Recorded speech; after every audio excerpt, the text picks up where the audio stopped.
What first started me on my path in racing, my family's been slightly involved with it. They all were really into cars and mechanics, but never really got to the organized racing standpoint.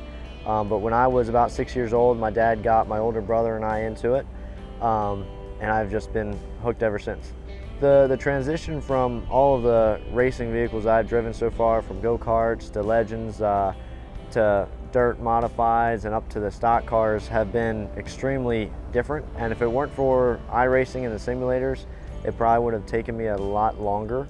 But so far, it's been great. I've had a lot of great help, great mentors from Ken Schrader and Andy Hillenberg.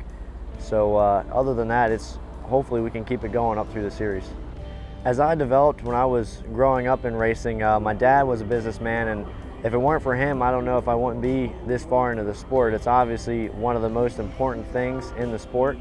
A lot of kids aren't blessed enough to have somebody to teach them all about it. When I was very young, I started going to businesses, local businesses, and taking a trophy and a little brochure that I made on the computer to pitch my racing.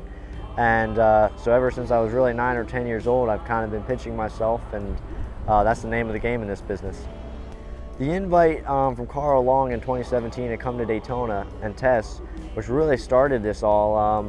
Before that, I was in Pennsylvania doing a lot of dirt racing, and really had no connection into the world. But funny, through social media, Carl was posting a lot about having drivers, needing drivers.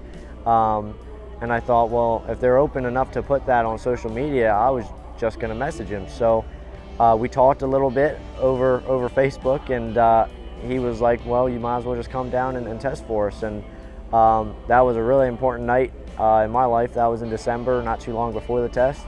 And we came down, and I got to meet Kenny Schrader and a lot of important people. And that's what kind of entered myself into the world of racing. And in this world, all you need is connections. It's extremely important.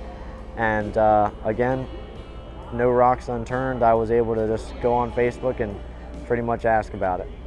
The opportunity to drive for Ken Schrader and Andy Hillenberg in the ARCA Racing Series came not long after the test in Daytona. I went up and I talked to Kenny Schrader myself, and was actually going to ask for an autograph at first. And I thought, well, he fields ARCA cars, maybe I can talk to him about racing for him. And he was okay about it. He didn't know exactly who I was, so he watched during the test, and he called my dad a couple weeks later, and so we worked some things out to do a couple races, and then Kenny introduced me to Andy, a close friend of his and ally in the ARCA Racing Series. And so we've all kind of worked together as a team, and the rest is history. As far as the future for myself, my goals are to make it to NASCAR Cup one day. You know, a lot of people try to be realistic and not necessarily set high goals, but I've never been a person to have plan Bs. You know, don't necessarily get so overwhelmed about it, but there's no reason not to shoot for the best. So I want to win as many championships in NASCAR as possible in all the series. There's a lot of other motorsports I'm interested in that I want to take part in as well. My plan is, it's not realistic, but my plan is to be racing my whole life and make every race count.